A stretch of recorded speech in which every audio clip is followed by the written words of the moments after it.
Вся современная история России выглядит как череда прибойных волн. Эти волны возмездия. Февральская революция – это возмездие нашей высшей аристократии за ее высокомерие и тупую неподвижность по отношению к народу. Октябрь, гражданская война – это возмездие буржуазии и интеллигенции за одержимый призыв к революции, за возбуждение масс. Коллективизация и раскулачивание – возмездие крестьян за жестокость в гражданской войне, за избиение духовенства, за массовое гуляй-поле. Нынешние чистки – возмездие революционерам за насилие над крестьянами. Что нам ждать впереди, предугадать невозможно, но логически можно предположить еще несколько волн, пока не завершится весь этот цикл ложных устремлений.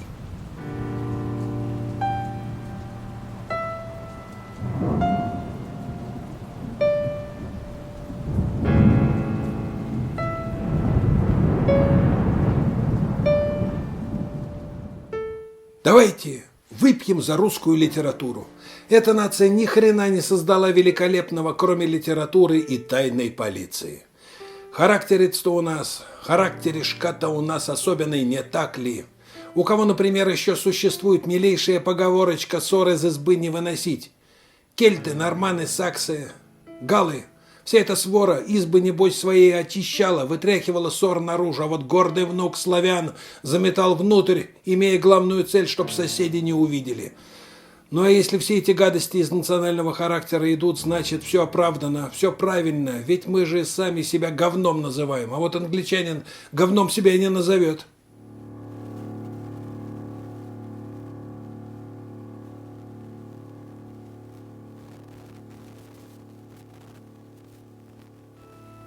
Первая и прочная слава пришла к Аксенову, когда он был молодым парнем целую жизнь назад, и с тех пор она не проходила и не ослабевала.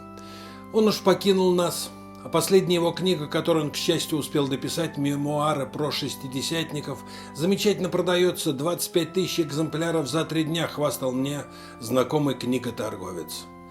Сперва Аксенов прогремел не первым, но громче всех первопроходцев, как автор молодежной прозы.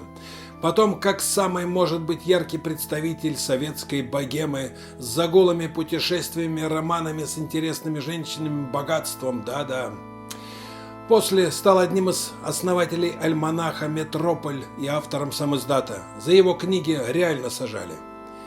Перед самой Олимпиадой 80-го года, которая, слава богу, заменила собой построение коммунизма, он уехал в Штаты вроде бы как читать лекции по русской литературе и творческому письму. Но на самом деле все понимали в эмиграцию.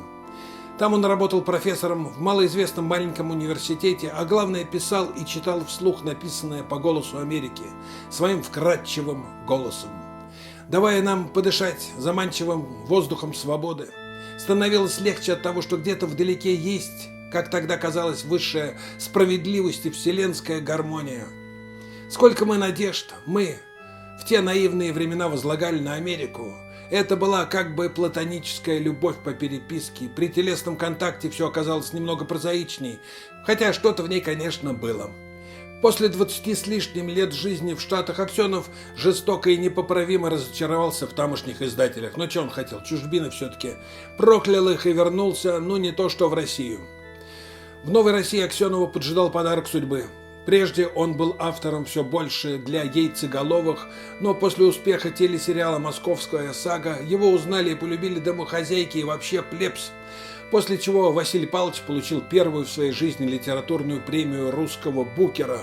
Вернувшись на родину не то что с вещами, но по крайней мере с половиной вещей, писатель тут на 8-м десятке пережил вполне настоящий триумф. Василий Павлович родился 20 августа 1932 года в Казани, окончил первый Ленинградский мединститут в 1956 году.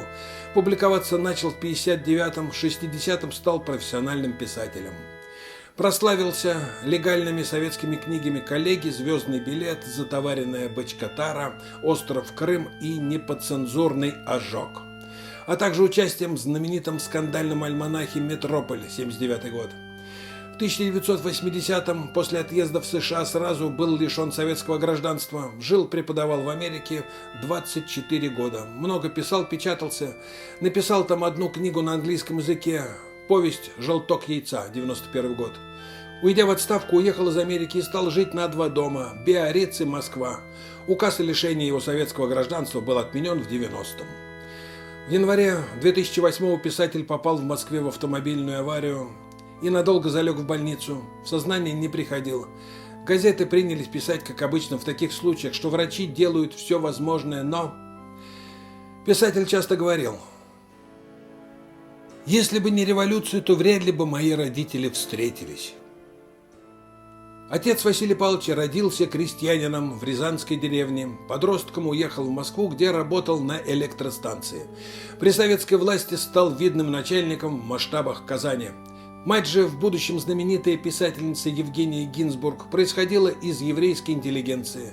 Совершила самоотверженный поступок. Вместо того, чтобы уехать в Женеву, куда ее отправил отец, известный фармацевт, ушла в революцию и к Павлу Аксенову. Василий Павлович потом вспоминал со слов отца: «Они.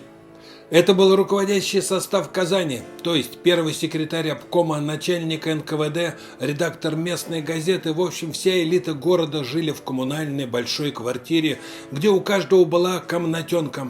Моя тетя Ксения готовила для них. Утром они выходили, брали извозчика и ехали в обком в НКВД. Так они жили до какого-то времени, получая так называемый партмаксимум. Это был конец 20-х годов. А в самом начале 30-х уже началась колоссальная коррупция.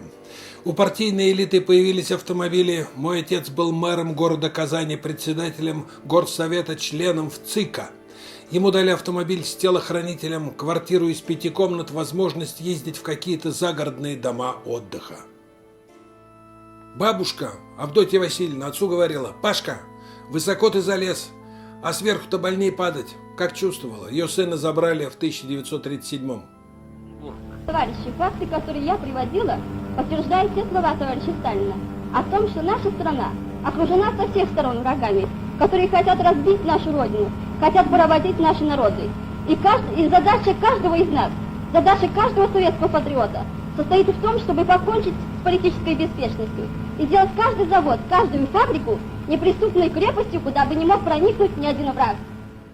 На суде позорили банду Аксенова, агента и вредителя приговорили к расстрелу. Отца вывели конвоиры из зала суда, повели по коридорам. Вдруг выскочила маленькая старушка и осенила его крестом. Это была Авдотья Васильевна. Она закричала: «Пашка, ничего не боись, без Божьей воли волосок не упадет с головы». Привели отца в смертную камеру. И он сгинул. Ну а что, расстреляли, как и обещали, что тут думать. В том же 1937-м за полгода до Аксенова-старшего арестовали мать писателя. Обвинения взяли с потолка, как водится, троцкизм. Но тут чекисты, сами того не зная, попали в точку. В юности Евгения Гинзбург входила в подпольный кружок троцкистов, распространяла листовки. Ее отправили на Колыму, где она отсидела в лагере 10 лет и написала про это книжку «Крутой маршрут», которая, по довольно широко распространенному мнению, с точки зрения литературной, превосходит аналогичный архипелаг ГУЛАГ. Я прочел ее в свое время в самоиздате и помню разительные страницы про то, как дети в лагере рисовали только бараки, вышки, зэков, охранников и овчарок, ведь они больше ничего в жизни не видели, там не было даже деревьев. Арестовали, значит, родители, а там подошла очередь и сына. Его взяли в день рождения, когда ему стукнуло 5 лет. Приехали ночью на черной Эмке 2 чекиста и чекистка в черном кожаном реглане. Она дала мне конфетку и сказала, что отвезет меня к маме с папой. На этом месте Дуня Смирнова, разговаривая с Аксеновым в школе злословия, прослезилась. Да, рассказ, правда, жуткий. Сам писатель не зря никогда не выдавал его целиком со всеми деталями, а только кусками. Последнее, что я видел, бабушку и няню, 2 старухи русские стояли на крыльце, выли в голос. Я их никогда не забуду. Привезли в коллектор детей арестованных. Я помню только огромную спальню, там было около 100 детей. Помню почему-то, что они постоянно дрались подушками. У мальчика была игрушка, розовый львенок. В огромной комнате кроватей на 50 маленький Аксенов заснул в слезах. Утром просыпается, львенка нет. Сперли. Видимо, мои родственники сначала не знали, где я, потом нашли и стали появляться за зоной. Из окна я видел то и дело фигурку бабушки или тети. Родственникам нас не отдавали, их просьбы отметали. Потом нас стали развозить кого куда, в разные стороны, по специальным детским домам для детей врагов народа. По тогдашней практике им меняли фамилии и воспитывали в правильном духе. Меня, как Ленина, везли в опломбированном вагоне в Кострому. Приют размещался в здании монастыря.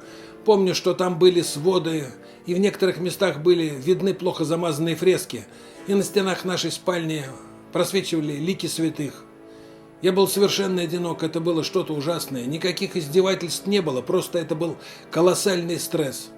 Но было и что-то хорошее. Там я встречал новый 38-й год и хорошо запомнил, как утром каждый нашел у себя под подушкой подарок от Деда Мороза, шоколадку, пряники и игрушку. Особо запомнилось вот что. Там никто ничего не читал. В детдоме я провел полгода, и вдруг там появился, как мне показалось, мой отец. Я к нему бросился с криком «Папа!». Но это был не он, а его родной младший брат, мой дядя. Как мощна эта жуть, как силен этот садизм, это людоедство, когда малых детей забирают у матери с отцом навсегда, чтобы потом подсунуть им бывших детей, повзрослевших в виде чужих советских хамов, дикарей, скотов, Павликов, Морозовых, которые сочтут за честь сдать родителей чекистам на расправу. Это отчасти удалось с Аксеновым. Вот он не узнавал дядю, принял его за отца. Потом в Магадане его не узнает мать. А он сообразит, что это она, потому что кто же еще мог в комнате расположиться по-хозяйски. А потом картина повторилась с отцом, которого он принял, конечно, за чужого человека, когда тот вернулся после 18 лет лагерей. К тому времени аксеновского дядю, доцента Сталинобатского института, выгнали с работы как брата врага народа. Прежде чем прийти в НКВД на Черном озере в Казани, он выпил стакан водки, придя туда, стал стучать и требовать, чтобы ему отдали ребенка. К тому времени Сталин где-то уже сказал: «Сын за отца не отвечает». И дядя давил на чекистов именно этой фразой. Вдруг ему сказали: «Пойдите вот сюда», где дали бумаги на получение меня в детдоме. Он отвез меня в Казань, отдал моей тетке Ксении. Это была большая семья Котельниковых, Аксеновых. Там были маленькие дети, тетя Котя, тетя Ксения, баба Дуня. Чудесные люди, которым, может быть, гордится вся Россия. Мне там нравилось в этой семье. Но тут из камеры НКВД, так называлась на Черном озере, вернулась моя бабушка Ревека. Ее арестовали вместе с моим чехоточным дедом. Его забили насмерть, ее отпустили, привезли домой, швырнули в комнату. Я запомнил это место, где она жила, называлось Попова гора. Меня отдали этой бабушке Ревеке по ее требованию. Но сама она уже ничего не могла делать, сидела в полной прострации. А я кричал: «Хочу домой на Карла Маркса», это к тете Ксении. Бабушка Ревека и отдала меня туда. Я жил в той большой семье, гулял в огромном проходном дворе, где было много детей. Я прижился там, ходил в школу, лучшую в городе, номер 619. Сам как-то пристрастился к чтению. В 10 лет читал «Войну и мир». Наслаждение. Особенно увлекали меня батальные сцены. Потом начал писать стихи. В Казани жил в переполненной коммуналке, спал на раскладушке под столом, где туалет был разрушен во вторую пятилетку, и поэтому все ходили во двор в деревянный сарайчик, где зимой над очком намерзала такая пирамида нечистот, что уже не пристроишься. В 3 классе учительница сказала мне: «Ты списал задачку на переменке, у тебя отец враг народа, и ты такой же». О годах Великой Отечественной. Мне было 8 лет, когда она началась, 12, когда она закончилась. Это была жизнь на грани голода, выживания. Например, ужасный 1942 год, когда мы чуть не погибли в Казани, дети и взрослые. То было ощущение обреченности. Тогда казалось, что все нас бросили. Нас, я имею в виду Советский Союз. Никому мы тогда не были нужны, нас забыли. Мне казалось, мы погибаем. То есть сначала его бросили родители, а вслед за этим все взрослые, и началось космическое одиночество. У меня это перекликается с моментами тяжелой дифтерии, которой я переболел. Страшное чувство, когда задыхаешься, накатывает дикий ужас. Вот это чувство, что все, ты уходишь навсегда, ты обречен, а потом проснулся, лежу в палате в инфекционной клинике, за окном белый пушистый снег, и вдруг этот снег как вспорхнет, сверкая красными грудками. Никак не мог тогда вспомнить, как птичек звали. Снегири, сангири. А потом у меня это перерастает в тему ленд-лиза. Он был очень важен тогда для нас. Тогда как бы начала с ним вливаться новая струя жизни через северные конвои. Они везли технику, оружие, но, что важно, большое количество продовольствия, которое в конечном итоге спасло военное поколение детей. По ленд-лизу Васе выдали странные какие-то штаны из чертовой кожи. Он стеснялся их носить, не знал, что это джинсы, мечтая о модных в то время габардиновых брюках. Отец, значит, расстрелян, мать сидит. Признаюсь, я не был посвящен во все, что происходило с моими родителями, со страной. Думал, у нас все идет гармонично. Родня убеждала моя, что родители в командировке на севере. Я верил. Но во дворе мальчишки приблотненные подходили и говорили: а твоя матуха припухает. Это вызывало у них симпатию.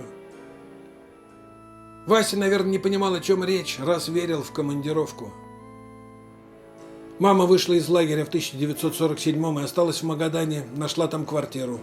На материк, то есть центральную часть России, она не поехала, потому что на Колыме еще отбывал срок ее новый муж. Она добилась через сердобольных чекистских жен разрешения на мой приезд. Я жаждал этого путешествия на край света. Мама все организовала. Ее знакомая вольняшка, кассирша, возвращалась из отпуска и взялась доставить мальчика. Мы летели на самолете, открывалось грандиозное зрелище. Полет продолжался 7 дней с посадками, ночевками. Потрясающее впечатление, пожалуй, сильнее, чем мое открытие Америки. Летим над Охотским морем. Подо мной живая география колышется. Видел волны, корабли, тайгу, магаданский крошечный аэродром. Ни вокзала, ни транспорта. Нас подвез зять вольняшки на каком-то козле. Мама при чужих людях разрыдалась. Я подошел к ней, положил руку ей на плечо и на ухо шепнул: «Не плачь при них». Мама была потрясена этой фразой. Он ее практически не узнал, и она его нет. Не мудрено после 11 лет разлуки. Это очень грустная, леденящая кровь история. В своей книге Евгения Гинзбург написала: Вот он. В углу широченного дивана неловко приткнулся худой подросток в потертой курточке. Он встал, показался мне довольно высоким, плечистым. Он ничем не напоминал того 4-летнего белобрысенького толстяка, что бегал 12 лет назад по большой казанской квартире. Тот и цветом волос, и голубизной глаз был похож на деревенских мальчишек рязанской аксеновской породы. Этот был шатеном, глаза посерели и издали казались кариями, как у Алеши. Это старший брат Василия, умер в детстве. «Алешенька?» — шепотом, почти непроизвольно вымолвила я, и вдруг услышала глубокий, глуховатый голос. «Нет, мамочка, я не Алеша, я Вася». Еще она писала про будущего стилягу так: и телогрейка на его плечах такая же, какие носят у нас в Эльгене. При мне на материке никто не носил таких телогреек. Наверное, появились в войну. Но все-таки меня ужасно коробит, что на Васе такое почти лагерное одеяние. И уже маячит передо мной новая сверхзадача – пальто для Васи. У мамы был новый муж, немец, Антон Яковлевич Вальтер. По профессии доктор, еще не был освобожден. Днем ходил без конвоя, надо было пациентов навещать, в основном жен начальников. Ночевать всякий раз отправлялся в лагерь на окраину города. Он мне очень понравился. Был Антон Яковлевич воинствующим оптимистом. И, что поразительно, у него были целы все зубы после стольких лет тюремной баланды. Он, оказывается, собирал стланник, делал травяные отвары и жевал хвою. Спал он, кстати, на обеденном столе. Мать была поражена, что Василий приехал не каким-то лохом, а довольно образованным подростком. Она-то знала, что его отправили в спецприют и ждала увидеть Маугли, который одичал по замыслу чекистов. Мама была поражена, что я знаю наизусть многие футуристические стихи Маяковского. Он даже помнил что-то из Хармса, которого она ему читала в детстве. Жили в квартире 44 веселых чижа. Она же, в свою очередь, читала ему вслух ее любимого Пастернака.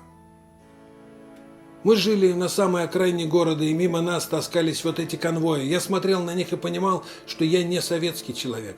Совершенно категорично, не советский. 2 года жил на Колыме и пропитался всей этой мерзостью. Потом в 49-м, как мы помним, пошла вторая волна массовых посадок. Евгению Гинзбург снова забрали. Этот арест матери произошел при мне. Тоже, в общем, мощный стресс. Впрочем, в тот раз ее продержали меньше месяца и выпустили, оставив на вечное поселение на Колыме.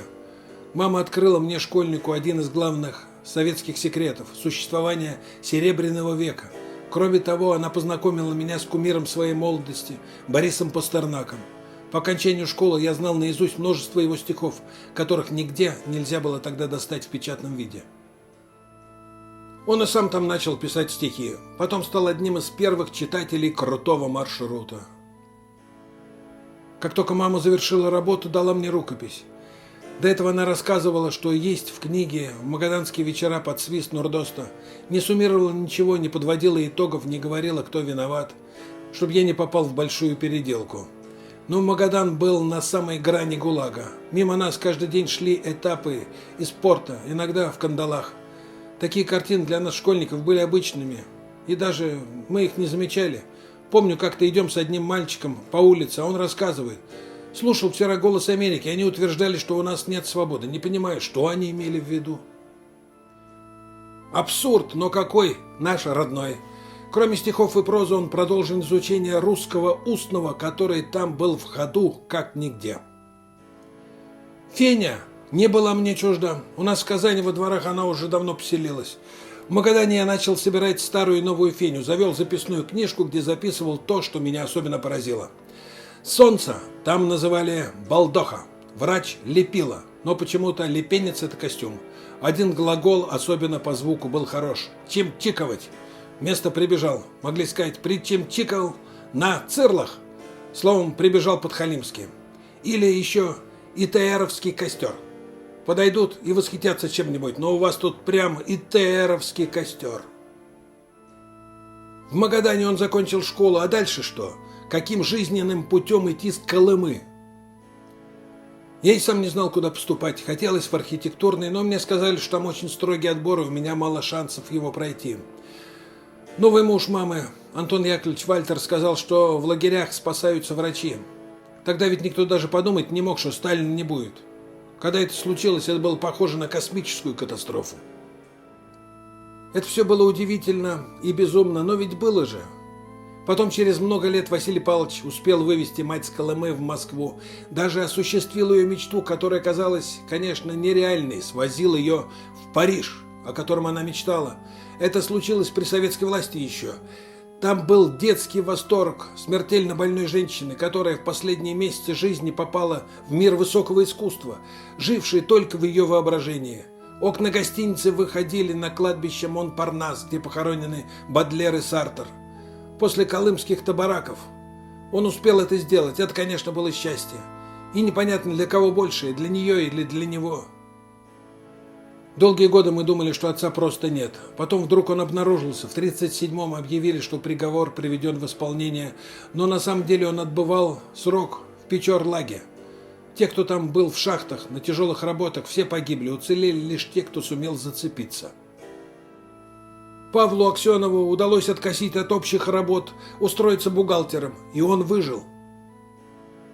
Я приехал из Ленинграда на студенческие каникулы в Казань. Мне было 22 года. Вдруг однажды утром раздался стук в дверь. Моя тетка, у которой я раньше воспитывался, пошла открывать и жутко вскрикнула: «Паша!» И завопила, и закричала. Это был отец. Он вошел, внес огромный мешок. И в этом мешке было все, что нужно человеку в тайге. Он уже в ссылке жил, как Робинзон Крузо, вплоть до дров. Он совсем забыл, что можно давать телеграммы, предупреждать. За эти годы он отвык от всего. Даже у вокзала на трамвай не сел, тащился пешком через весь город. Я уже варился в другой жизни, был стилягой, но все-таки мы очень подружились. Отец остался в Казани, ему дали квартиру, орден Ленина в придачу и определили большую партийную пенсию. Жил он теперь благополучно. У мамы был другой муж, доктор Вальтер, благороднейший человек. Отец очень хотел, чтобы они воссоединились, но мать осталась с Вальтером. Они апеллировали ко мне, что я мог тогда сказать им. Папа после 18 лет тюрем, лагерей, ссылки дожил до 92 лет. Они очень спорили с Василием в последние годы. Отец был непреклонен в убеждениях. Сталин подлец, Брежнев идиот, но Ленина не трожь. Когда мне было 10 лет, в классе, в школе, в 3 классе, учительница одна сказала: ты, Аксенов, списал задачку на перерыве у кого-то.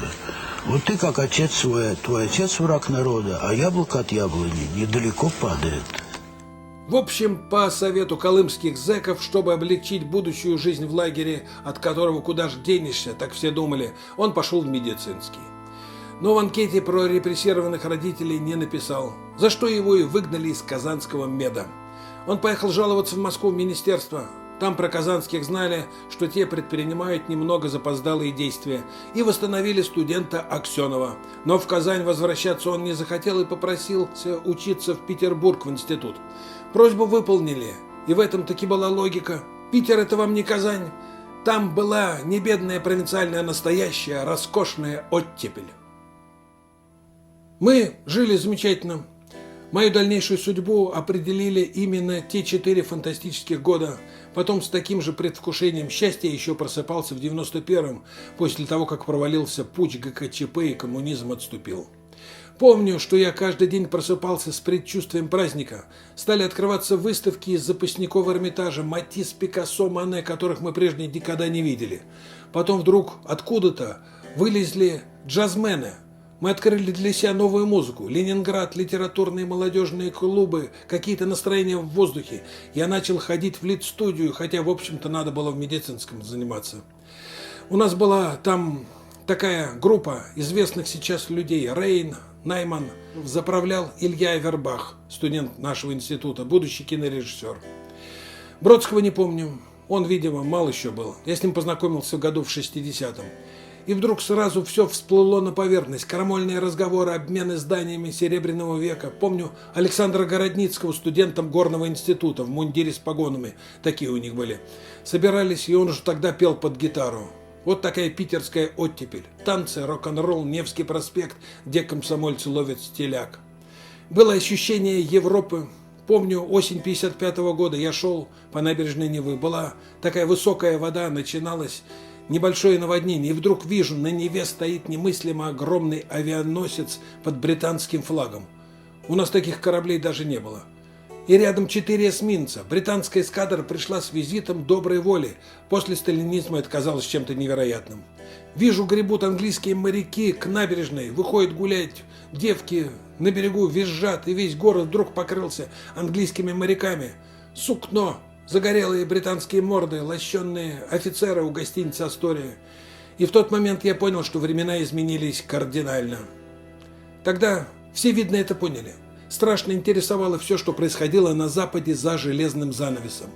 В 1957 году приехал Ив Монтан, и это действительно было вехой, и привез нам Париж. Вся наша компания перестроилась под монтановский стиль, шили такие же пальто. Хемингуэй стал тоже рисоваться мне в контексте Парижа. Его парижские годы были для меня гораздо интереснее американских. Мне многое было близко в нем. Не только мужественность, но и вообще отношение к жизни, обреченность какая-то, достоинство, конечно, отношение к женщине, авантюризм, пьянство. Именно Хемингуэй в большой степени ответственен за пьянство моего поколения. С пьянством понятно, но должны быть еще победы над девицами, иначе какой же Хемингуэй с Парижем? Но с амурами тогда в студенчестве дело было плохо. Денег на стильный прикид не было, помогал самострок. Я сшил себе длинное пальто с обвислыми плечами и заматывался потрясающим шарфом, трехцветным, как русский флаг. Началась форцовка, а ребята из стран народной демократии активно продавали свои вещи. Оттепель, значит, оттепелью, но судовым врачом Аксенов так и не стал. Кто б ему с такой анкетой визу открыл? Родители реабилитировали, ну и что? Он, конечно, немало думал про чекистов. Как? Иначе. Но уверяет. У меня не было вражды никакой, не было желания посчитаться, но я их презирал безумно. И отвращение, но не ненависть. Расстреливать бы я их не стал. Благонадежные однокурсники будущего писателя стали работать согласно записи в дипломе по специальности «Судовой врач». Они поплыли в дальние страны и обратно, такие постсталинские возвращенцы. Аксенову вместо такой работы досталось как бы подглядывание в замочную скважину. Он немного поработал в порту. Мы выходили на прием иностранных кораблей, подплывали на буксире, нам сбрасывали веревочный трап, мы взбирались на голландские и прочие корабли проводить карантинную инспекцию. Вместо этого занудства мы сидели с капитаном, пили датское пиво и курили сигареты. За это, кстати, легко могли посадить, но как-то обошлось. А потом поехал в Карелию, в глушь, в маленькую поселковую больницу и стал там сочинять повесть «Коллеги». А потом понял, что если бы не тоска глуши, то ничего бы он не написал никогда без этой его болдинской осени. Несмолкаемая тема Запада меж тем развивалась. Аксенов женился на студентке Иньяза Кири, которая потрясающе пела американские песни. Вот как только Кира вышла за него замуж за тихого провинциального врача и забрала его к себе в Москву, с ним случилась ужасная с точки зрения матери семейства метаморфоза. Он внезапно превратился в модного писателя, представителя богемы, которого одолевали поклонницы. Ну а что вы хотите? Вышла повесть «Коллеги», но было уже поздно, бедная Кира. Она такого натерпелась. «Коллеги» — это такой примитив, о котором я даже говорить не могу. Вокруг был сплошной соцреализм. Я написал роман для публикации, и это сидело в голове постоянно. То там, то здесь срабатывали предохранители. Потом появился «Звездный билет». Ахматова хвалила книжку. Я не понимаю половины слов. Какой он писатель замечательный, у него свой язык. В наши дни Татьяна Толстая заметила, может быть, с болью, горько, но честно, теперешние лучшие писатели не описали наше время, а те описали. Точно так. И еще немаловажно, пиар был сильный у молодого автора. «Звездный билет», как только он вышел, начали громить и хаять. «Это плесень, с ней надо бороться». Повесть стала дефицитом. Сам Катаев, который в те времена прогремел уже во второй раз, как бы в следующей жизни, уже не парусом одиноким, но травой забвения, разговаривая с ним, как с равным, всерьез обсуждал, как надо писать.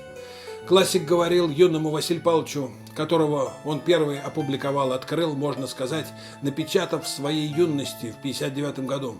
«Старик, вы знаете, у вас все так здорово идет, но вы напрасно держитесь за сюжет, не надо развивать сюжет». Тот слушал внимательно, даже признался, я подражал Катаеву. Андрей Вознесенский и вовсе подписал книгу Аксенова так. «Вася, все они вышли из рукава гоголевской шинели. Мы же с тобой родились из гоголевского носа, я из правой ноздри, ты из левой». Ахмадульна вспоминает. Мы многое понимали, но Вася все чувствовал острее других. Родившийся в 1932-м, на долгие годы лишенный родителей, он с детства как бы впитал в себя опыт зоны лесоповала Магадана. Он словно старше других был, с какой-то неизгладимой печатью на лбу и на душе. Так и, наверное, те 2 года, с 48 по 50 в Магадане, были его самыми главными университетами. Уроки старых колымских зэков, полученные в нежном возрасте, может, именно они сделали его главным писателем поколения. Его там научили, что можно быть свободным везде, всегда не дожидаясь ни смерти Сталина, ни 20-го съезда, ни Горбачева, ни разрешения сжечь партбилеты. Аксенов тогда сделал такой рывок, что после никто уже не мог за ним угнаться. Да и вся западноамериканская линия, тема внешнего мира, была там давно заложена, до Штатов сказано. Было рукой оттуда подать до Магадана. На Колыме Америка казалась куда более настоящей, реальной и не такой безнадежно бесплотной, как в Москве. Но, пожалуй, точнее, глубже сказал о причинах славы своего друга и коллеги Василия Павловича Александр Кабаков, если уж серьезно. В легально издаваемых сочинениях тогда жили исключительно рабочие, мыслящие масштабами министров и крестьяне, обуреваемые шекспировскими страстями. Исследовался внутренний мир секретарей райкомов, внедрение передовой технологии в доменное производство описывалось психологической прозой.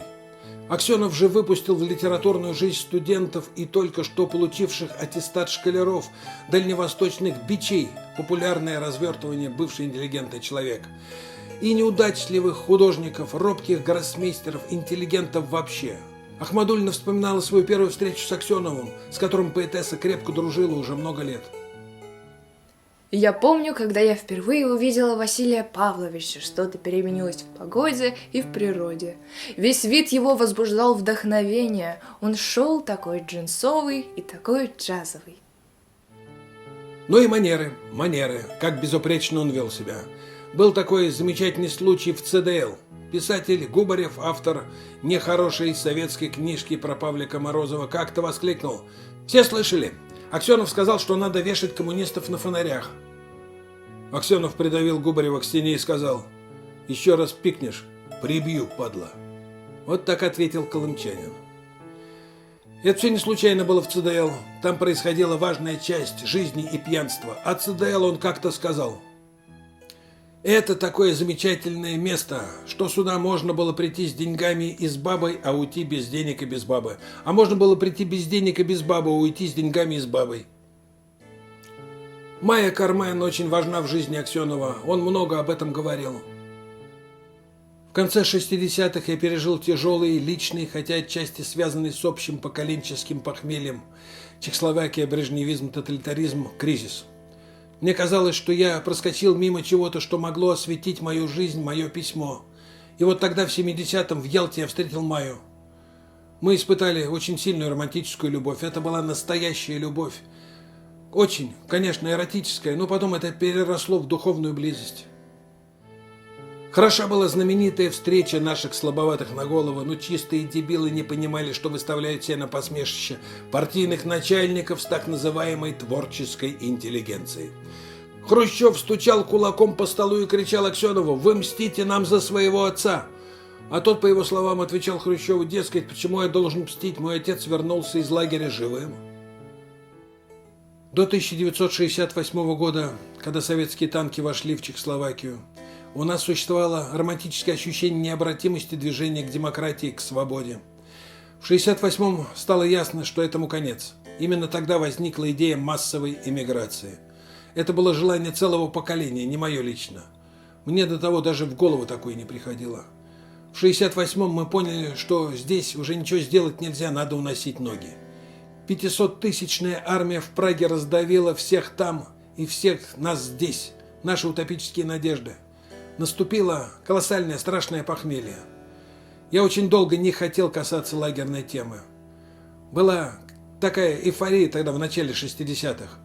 Как деревенский праздник, все казалось радостным, карнавалом. И я написал книгу коллеге, ну и «Звездный билет», все время чувствовал, что у меня, как говорится, есть нетленка за душой, мне пора этой нетленкой заниматься, а я все занимаюсь чепухой. И только в 1968-м, когда произошла оккупация Чехословакии, вот тогда рассеялись последние иллюзии, и я понял, что нужно написать что-то в стол, что-то действительно серьезное. В 1969 году я начал писать «Ожог». Это было преодолением действительно страшной инерции.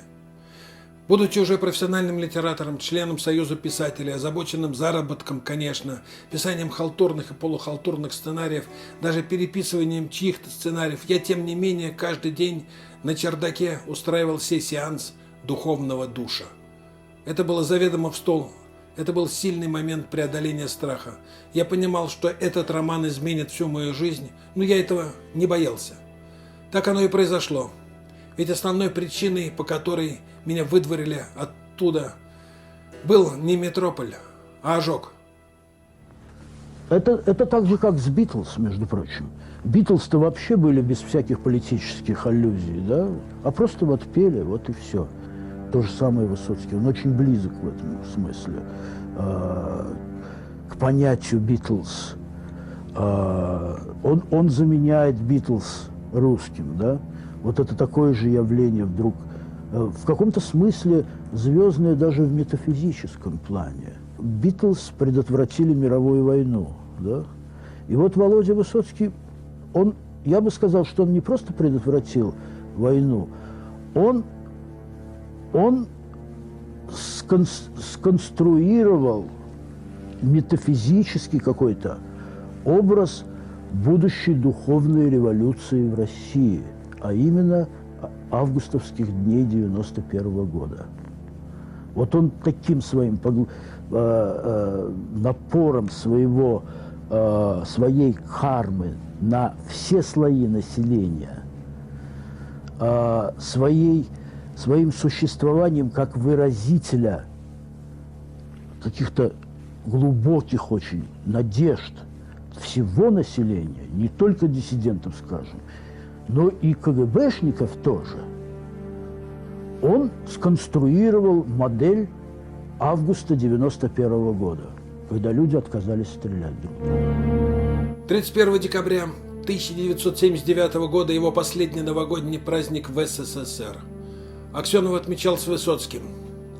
Было почему-то невесело. На следующее утро Высоцкий попал в автомобильную аварию. Летом Аксенов улетел. Не добравшись до Америки, он уже с настоящего Запада, из Парижа, позвонил Ахмадуллине. «Ну, Белка, как дела?» Володя умер. Нет, этого не может быть, не может. На Высоцкого Аксенов сильно рассчитывал, надеялся, строил планы. Высоцкий не оказался мигрантом только лишь потому, что умер раньше времени. Ему надоели бесконечные ущемления, колоссальная однобокость его славы, когда весь народ кричит, что он его любит, а нельзя даже выпустить афишу концерта. Со мной, например, он обсуждал варианты эмиграции. У Володи была идея создания культурного центра русского клуба в Нью-Йорке. Ряд скандинавских газет опубликовал в последние дни материалы, посвященные двум крупным утратам, которые понесла советская культура – смерти Владимира Высоцкого и эмиграции Василия Аксенова. Оба начали свой творческий путь в атмосфере либерализации и надежд, порожденных 20-м съездом партии. Оба внесли свою лепту в создание неподцензурного литературно-художественного альманаха «Метрополь», вокруг которого разгорелся в прошлом году неравный бой 23 честных писателей и всемогущего партийно-государственного аппарата. На секретариате по Метрополю Феликс Феодосевич Кузнецов, известный по роману «Скажи, изюм» как Феликс Феклович Клизмецов, он начал с цитирования Володиного текста «Лечь бы на дно, как подводный», он так зловеще шипел, «как подводная лодка, товарищи!» То есть с американской торпедой или что-то там. «Лечь бы на дно, как подводная лодка, товарищи!» До сих пор помню искажение этого гнусного лица. «Чтоб не могли запеленговать, товарищи!» Вот что он шил нам сразу, с самого начала, при помощи ведущего стиха Высоцкого. Но не помогли ни верка, ни водка, с водки похмелья, сверки, что взять? Лечь бы на дно, как подводная лодка, и позывных не передавать. Сыт я по горло, сыт я по глотку, ох, надоело петь и играть. Лечь бы на дно, как подводная лодка, чтоб не могли запеленговать.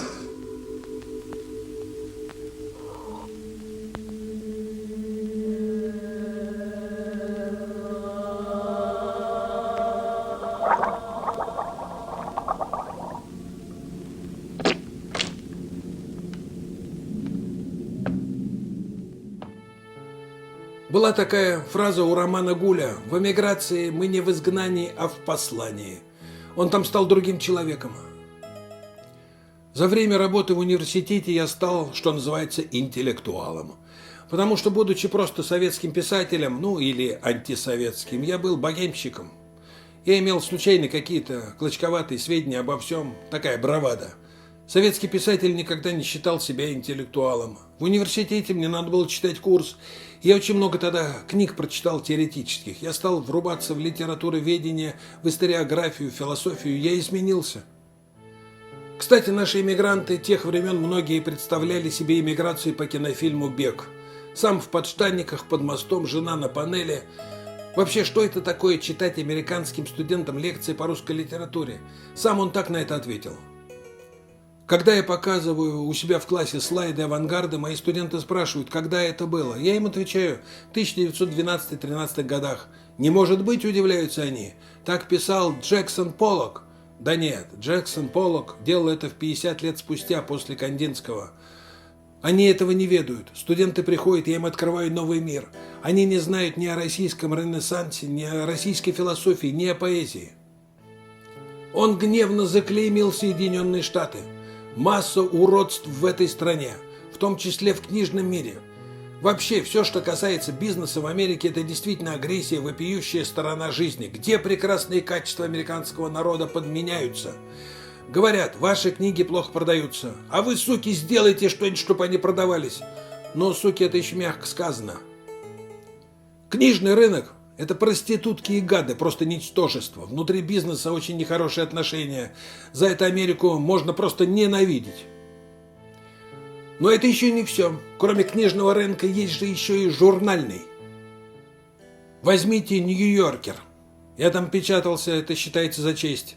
Сейчас там главный редактор Дэвид Ремник, бывший московский корреспондент «Вашингтон-Пост». Он просто не понимает, о чем речь, когда ему даешь гротескный рассказ. Если анекдот или что-то такое в социальном плане, он придет в восторг. А что-то странное, метафизическое не поймет. Какое он, собственно, имеет право не брать в печать странные рассказы, которые ему, видите ли, не нравятся? Зачем мне оставаться там, где меня не признают писателем? Я понял, что моих книг там больше не будет. И я вдруг понял, что возвращаюсь в Россию, потому что опять спасаю свою литературу. Главное вернуться в страну пребывания моего языка. Но это слишком громко сказано насчет возвращения в страну языка. А вот еще прекрасная цитата из Аксенова же. Новые русские при всей анекдотичности их поведения колоссально изменили облик россиянина во всем мире. До этого наш человек был несчастный, задроченный, совсем униженный, естественно, без денег или страшный КГБшник-убийца. И вдруг появляются какие-то парни, может быть, вчерашние ПТУшники, вчерашние бедные скоты социализма, отвязанные в отличных костюмах, тратят деньги, ведут себя независимо, красивые девчонки с ними приезжают. Такие ребята повсюду на Западе, и это уже не какой-то маленький процент россиян, как ни странно. Да, в Москву, пока еще не поздно, пока еще можно порадоваться жизни на новом витке спирали. Русские хорохорятся, но на самом деле не очень верят в себя, им нужно внешнее одобрение или осуждение, все равно, лишь бы с Запада. А свои, они типа такие же лохи, как все мы. В самом деле, не все ли равно, где человек живет и работает, кому какое дело? Если бы было все равно, то Аксенов так часто и страстно не обсуждал бы эту тему, и раз за разом, кстати и не кстати. Есть такое предубеждение, что русский писатель не может творить за пределами своей страны. Это чепуха. Гоголь писал в Риме, и я самые значительные свои вещи написал в штате Вирджиния. Это опровергает постоянно навязываемую мысль, что русский писатель не может писать за пределами Родины. Может писать за пределами Родины. Это не только у меня получалось, у других тоже, у Федора Михайловича Достоевского, например.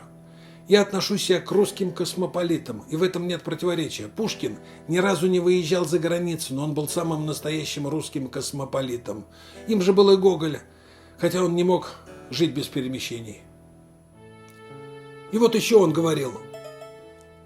Они долго не принимали меня за своего, отечественные литераторы.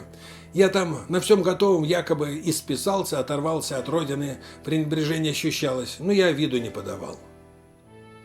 А вот на вопрос, что ты любишь в России, рубанул, может, сгоряча, но теперь не вырубишь и топором. Вот что. Язык.